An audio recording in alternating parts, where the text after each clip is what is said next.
sa lineup nung kalaban nila. So matalunan nga dito either the Luyi or even the Clint, mahihirapan dito ang Onyx Philippines. And let's see kung makahanap ng paraan dito si Escalera patungo sa kanilang potential na tagumpay. Dahil para sa Twisted Minds, this is already do or die. Hindi na pwedeng matalo ng isa. Kung manalo naman in this game number 3, ay kailangan tuloy-tuloy na ang pagkapanalo if you are part of the Twisted Minds community. At para naman sa Onyx Philippines, tuloy-tuloy na lang ang kanilang hinihiling. Pero mukhang maghahanda na ang ating laban para sa game number 3. Do or die na para sa Twisted. Will there be a roadblock para mahadlangan ng next round for Onyx at papalagbag Twisted Minds? Lahat ng yan masasaksiyan natin sa pagpasok natin dito for game number 3. Alam mo, excited ako dito kasi again, nabansagan si Escalera as magician nung panahon na nasa Onyx siya at Guinevere ang isa sa mga heroes na ginagamit niya nun. So excited ako kasi again, do or die. Strategy man yan, ilalabas na rito ng Twisted Minds. There was one recently kasi na-buff na. Yan. Minsan nga, hindi mo napapansin, hindi mo namamalayan, hindi mo natatansya yung range nung mga putok-putok ng mga bala-bala dito ni Kera.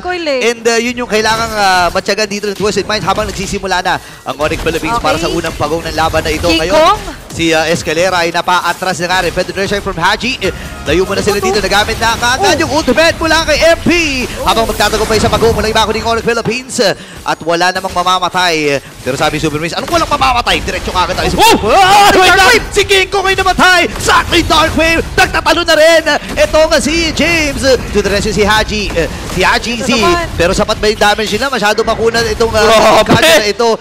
Number ng Sonics. And tama ka doon, hinahatak paalis doon sa turtle pit ni James, yung pagong. In theory, walang pa kayong dalawang jungler sa turtle kasi gusto lang nila mag-farm. Actually, lahat ng course, no? Gusto lang nila mag-farm. Ayaw nila ng unnecessary na laban. Ayaw nila ma-disrupt yung momentum. Pero if need be, pwedeng-pwede naman. Lalo ngayon na, again, tulad ng pagkit ni Burrito, medyo mahapli na yung damage ng Joy. I think buo na rin yung Storm site. If I'm not mistaken. So, ito yung pwede na magamit. Yun lang! Yun lang nahuli ng Spatial Migration. Hindi nakataka si King Kong. Sayaw pa! Sa kamay ng Twisted Mind. Ngayon, napasayaw na rin. Brusco as well will go down para sa kamay ni Escalera at ang Magician. Ando na naman ang mga magic. Yung pala yung trick up on their sleeves. Dalawa agad yung nahuli. Akala nyo sa inyo yung diversion. Dinivert yung atensyon for Escalera na harap niya si King Kong. And that was a huge kill for the Magician to find. And ito yung line, which is still, you know, problematic for him. Kasi yung gusto niyang pasukin dito, medyo ano din medyo matatapang din. Yung Clint, yung Louie, na kapag pumasok ka, yung dalawang kill na nakuha nila, it only led to one conversion, which was yung turtle na nakuha nila kanina. And so far, Onyx Philippines, halos lahat ng conversion ng objectives ay sa kanila napupunta because of the coverage na binibigay dito ni Brusco para kay Kelra. They need more of that. Kaso nga lang, more of this, yung nakikita natin! Nakabawi na kagad yung isang hari. Ngayon naman si Haji C ay mag-ahari din. At si King Kong ay nakakuha na ng kill. Sabi nila Onyx Philippines, sige, laban pa kaya natin. Pero napapabayaan nila. Top lane ay tinatrabaho lamang ni Outplayed. Turtle na agaw, pero at the same time, medyo madugo yata. Mid-lane turret na makukuha ng Onyx Philippines din. May, uy! Escalera! Ito nahuli Violent Reclaim. Pero hindi tatama. Hindi tumama pa rin! Yung shot! Na-pin down yung dalawa! Super Prince ay mamamatay! Kasama ni Kera. Ngayon naman ay aatras na nga rin itong si King Kong. Pero inahabol ng ibon. Pwede na siya nagamit. Tumama na ang mga skills and pokes. Pero wala nang pantakas. Si King Kong ay namatay. Sabay-sabay gitna naman ay may nagaganap din na suntukan. Literal talaga kasi si Brusco oh my goodness! May bakbakang magaganap. At nakatakas pa si MP doon. At pasag yung Torre din. Ang daming nakuha ng Twisted doon na 4 na miyembro. Hindi lang sa kill score, pati na rin sa Torre. Even though pantay sila ng Onyx, pero ngayon nandiyan yung conversion. Brusco! Nahuli ka agad si Outplayed. At napaganda ng targeting dito ng Onyx Philippines. Ngayon sino mag-iilag sa target? Escalera na nga ata. Tatama yung pokes mula dito kay Haji C. Pero buhay pa rin si Eska at ang Onyx Philippines. May diversion na gagawin. Doon sila tatapak sa may pixel. Si King Kong tinatrabaho na pala yung Lord. Pero 4v5 ang magiging laban. Delikado at ang Twisted Minds. Hindi maganda ang kanilang posisyon. Pwede na siya nagamit para i-poke si Super Friends at si Kera. Pero makakaiwas sila. Pero hindi ata nila maiwasan. At dito na yung ultimate fight ha. Pero mamamatay siya sa kamay ni Bruso. Ngayon nilalaban na ng Onyx Philippines. MP makakapatay. Super Friends as well. 4 pa natitira para sa Onyx. Hindi tatawag si Pati Outplayed. 2 for 1. Balita. Pero buhay pa rin yung Lord. Still sila King Kong. Di yata alis. Mata lang dito sa Lord na to. Sobrang laki nung sobrang laki ng impact ng U-turn ni Kirk. Kakancelin niya dapat yung Feathered Airstrike pero ang pinili niya, cancelin na lang yung Phobius. And naka-rest back na rito sila Super Princess pa din si Kirk. Oh, Feathered Airstrike. Ay, naku, naiwasan nila. Escalera ay namatay! Andun yung sinasabi kong mga pokes at libreng Lord ay makukuha ng Onyx Philippines. Nakaiwas si Kera. Grabe naman! The timing is everything for Onyx Philippines. Feathered Airstrike. Pwede. Ang pinili niya, okay, si James na lang tsaka si Escalera kasi nandito rin naman si Kelra. At ito na nga lang din, conceal habol para sa Sonics. Abot ng konti si James, but still, as we mentioned, yun nga yung pinaka-target nila. Without those two, Pilay. Ngayon yung nagiging offense sa kanina ng Twisted Minds. And we do understand na malaki-laki talaga yung nakasalalay dito ni James. Nakikita natin na he's trying his best, kaso nga lang, without Escalera to double down, ang bilis makatakas sa mga member ng Sonics. Ano ginagawang Red Sea ni Kirk yung team fight ng Twisted Minds. Hinahati. Hinahati niya Alam mo yung second skill siya, papunta na sa Farsa. So, kailangan i-cover ng Twisted Minds team. Natin na yung mga gantong klase ng mga targets, yung favorite niya. Pero diversion, pababa, Kelra, and Practice Super lang. Prince lang. Tinignan lang, nag-site visit. Practice lang, nasa labas ng bush Sabi niya, oops, kita tayo. Sinek din ni Haji si doon eh. Oy, si James, Lipat pumasok ka. na. Isasakripisyo ata Baba? kanya sa Ayun, no! Tingnan mo yung ginagawa ni Kirk! At yun si Kirk, grabe naman ang ibagsabayan. Nagamit na rin yung Revitalize. Iba na ang bumabalan sa kanya pero buhay pa rin. At nananatiling AOG! AOG! Get away na kill! Nabutan pa! Makakakuha pa ba sila na isa dito? Kailan na kailangan matras? Dato 20% yung buhay. Pero si Kingoy nag-aabon ng pagkakataon. Tumihis na kastaka pa dun sa gilid na yon. Umiflex pa eh! Umiflex pa pre. Iba yung pinapakita ni Kirkman. Wow. Ginagawa ng blueprint yung team fight ng Twisted Minds. Daki. Iba si Kirkitek. Ayan na naman, na-activate na naman. Anong angulo ba yung gusto mo? Okay! Ayan na, nakakuha na ng dalawa kagad si Aplay dito pero kailangan nyo matras. King Kong, wala ata silang Haji. alam. Wala ata silang ideya na nasa tabi lang ni Haji si itong si King Kong. Pero hindi na Iba talaga yung SOD factor Iba? Minsan yung mga SOD, hindi mo rin masabi Parang minsan pangit, minsan maganda SOD to the OMG. Pero ngayon, yung Lord, tina-target. At mukhang makukuha ito successfully ng Twisted. Yun ang hindi kasama sa blueprint ng Twisted Minds, yung international split push. yung pinakamalayong King Kong ready to defend their base. Pero ngayon, aabante ng Slight and Twisted Minds together with the second Lord of the game. Onto the defense naman ang mga Sonics. Escalera, nagkunsin na siya dito. Gamit yung Feathered Airstrike. Katras muna si Kelra. Feathered Same Airstrike. with King Kong. Alam nila naman sa Tumalon? kanyang damage. Tumalo na kagad itong si Escalera. So mag-aantay ng pagkakataon ang Twisted Mind pero hindi na nila sasamantalin pa at hindi na nila ipipilit dahil alam nila na medyo may kabidinan pagdating King Kong, doon sa King- play-ins to Alam kong masakit pero totoo. Linawin lang totoo yan. natin, kung sino man matatalo sa serye or match na ito, mag-goodbye na for the next day or next Sarado round ang ng ating bukas. playoffs. Sarado. Oh, wait lang. Okay. Pinigilan nila yung Nasa tapat diversion. ng minion wave Medyo naramdaman natin ni Conceal, medyo humahabol dito ang Sonics, hindi medyo humahabol pala talaga. Kirk. Oy, Op! si Brusco Kirk ay sumilid na nga rin doon sa right Grabe mid push. yung angulo! Escalera! Namision ako, buhay pa rin ba si Kirk? Hindi, namatay kagad! Oh my gosh, 4v5 ang magilaman. Kailangan mag-react ni Kelra dun sa may bandang gitna. At reset muna para sa Twisted Man. Oh, may damage na side naman ay nagamit din. Flicker na swell para kay Hajizi. Nabugaw na nila ang Onyx Philippines. Ang tanong, papasok pa ba si King Kong? Available ba ang kanyang Quad Shadow? Release ba? Kailangan ng vision para kay Brusco pero isusuko na ata nila. Ang ganda ng ginawa ng Twisted, hindi nila binitawan yung angulo dito. Nung nga sabi natin hold, technique na meron dito in Twisted Minds. And all in all, nagigets nila yung pattern Pampakilig. Tinatimingan yung Shadow, pre. No? 10,000 IQ plays. Yung mga ganyan, mga magic na yan Ito na, yung Lord. Pangatlong Lord ito.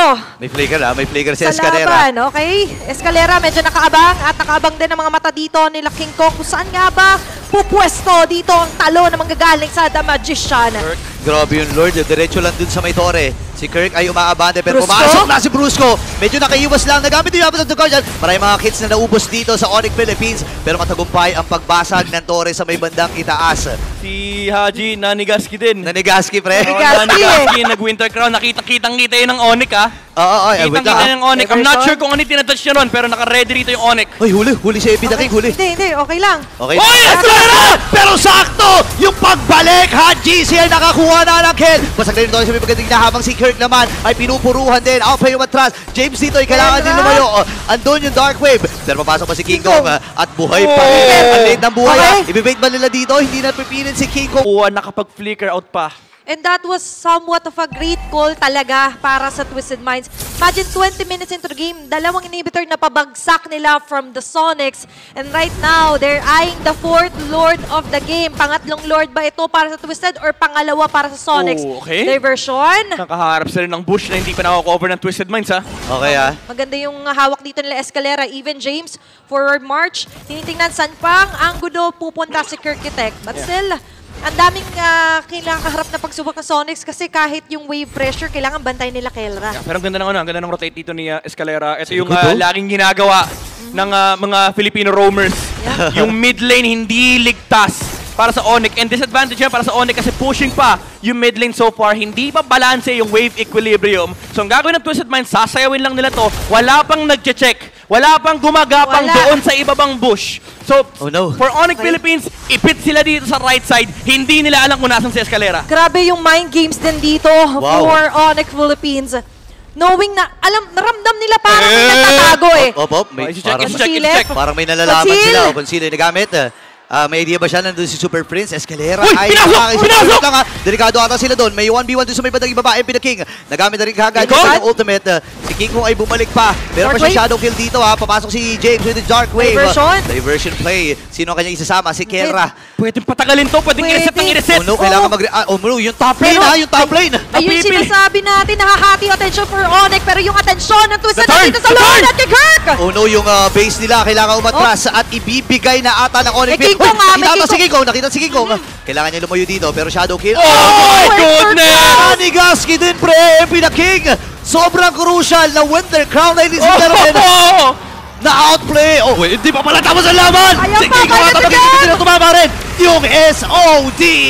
At si King Kong na-pop na yung Immortality. Ngayon naman nagbitawan na ng mga skills dito. Twisted Minds. Atras muna ang Onyx Philippines. 4 pang natitira sa kanila. Pero kailangan na yung dumipensa. Makapal yung top at mid. Twisted Mind.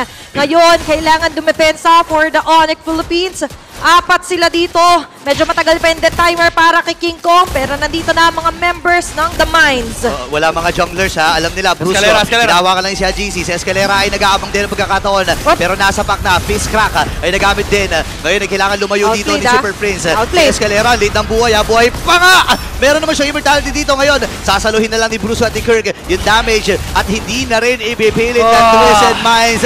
Another day, another Lord pre. Okay, successful defense para sa Onyx Philippines. Aminin, maraming kinabahan. Marami talaga.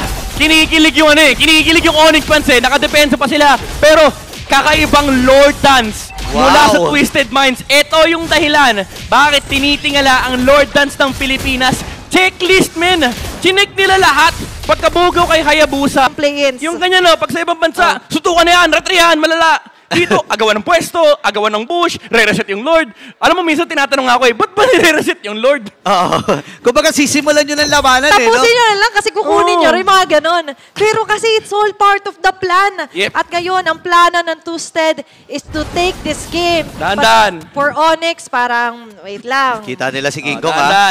Kaso ito Onyx. Ayan. Sinisimulan nila step number 1, slow push. Meron silang diversion para may padala si Kelra sa may mid lane. Pero alam ng Twisted Minds, pwede nila madaliin to para maagang lumabas yung diversion. Pero chillax lang ang Onyx Philippines. Alam nila, i-reset nyo yan! I-reset nyo yan. Nakita naman natin yung plan for Onyx Philippines is to relieve somewhat yung ibang pressure sa linya. Kasi doon sila nadadali, nahahati sila. Slow push versus slow push. Ayun na, labanan ng slow push. Gitna ay nakaabante para sa Twisted Minds. At may pinaplano sila, ginagapang nila yung baba. Ay, nakita, huli! Sa Magic Sentry, sakto yung activation. So, ang ganda yung kutob dito ng Twisted Minds.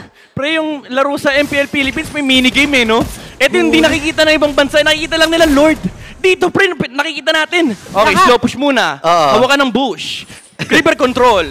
Opposite side. Tapos tsaka tayo babalik ng Lord. Hindi ka pwedeng tumingin lang sa main screen eh. Pati yung minimap, kailangan binabantayan mo yung movement. 5-step process. Yung Lord Dance natin, 5 minutes yan eh.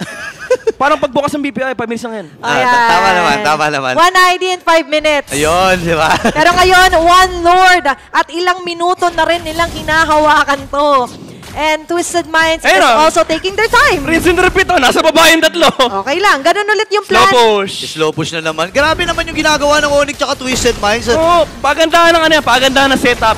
Pagandahan. At syempre para sa Twisted Minds, mapapaganda sa kanila kung marireveal din yung posisyon. Kaso ayaw magpakita sa mapa nila King Kong. Galit na nga rin yung Lord eh. Tinan mo nangangalay na eh. Kakasibat niya ako. Ano ba? Kukunin mo ba ako? Hindi. Yung Troncho na meron siya, ginagawa niya ng tungkod sa ngawit. Ayan, Lord. Sabi, Lord, ano ba, Moskov? Nagagalit. Ano gusto mo? Pero ang gusto kasi talaga nila dito is ma-reveal nila kung saan nagtatago yung Onyx. Nakakailang attendance ni Lord eh, oh. Ayan, oo. Ayan na. Ito, Wednesday yan, Wednesday. Oh, yeah, wait Uy, lang. ito. Diversion sa likod. Diversion na nagagawin nasa Nakikita likuran. ni MP ah. Meron! Ay, dyan ang alam nila sa lubong! Oh my Ready God! sila! Feathered airstrike mula kay GC. Namatay rin Super Prince. Dalaw kagad ang napuruan. 70 seconds yung death timer, ladies and gentlemen. Pasok si Escalera. Hindi niya naabutan din si Burjo. Pero mamamatay si MP! Mamamatay si MP sa kamay ni King. Uy! Bumalik! Kailangan matras ha. Bumalik siya dito. Escalera. Pwede bang Tatalunan? abutan? Wala immortal ngayon. Nakabili pa ng immortality. Pero Kill. sakto din yung Wind of Nature. Oh my At goodness, si King Kong! Nakatakas pa. Si GC King Kong! Flicker na gamit din. Bitaw ng Feathered Airstrike. Pop yung Emo. Yung mga minions sa gitna. Winter Buhay Crown! pa rin. Sabay bili ng Winter Crown. Makakatakas ba? Hindi na nga. Yung wave sa gitna ang po problema. Himpa ng Onyx Philippines. At hindi pa tapos yung habulang Bruce at James. Twisted Minds is here! And they want to stay! Kaso mag-i-stay sa base Walang ngayon wave si clear, Bruce walang Scott wave at King clear. Kong. Hindi ba nila kakayanin ang depensa na ito? Doon ang SOD hindi matatama pero nandyan na yung mga miyembro ng Twisted Minds! Wala pa silang wave clear dito. At i-extend ng Twisted Minds ang laban na ito. 2-1 score! And third game win para ito sa Twisted Minds.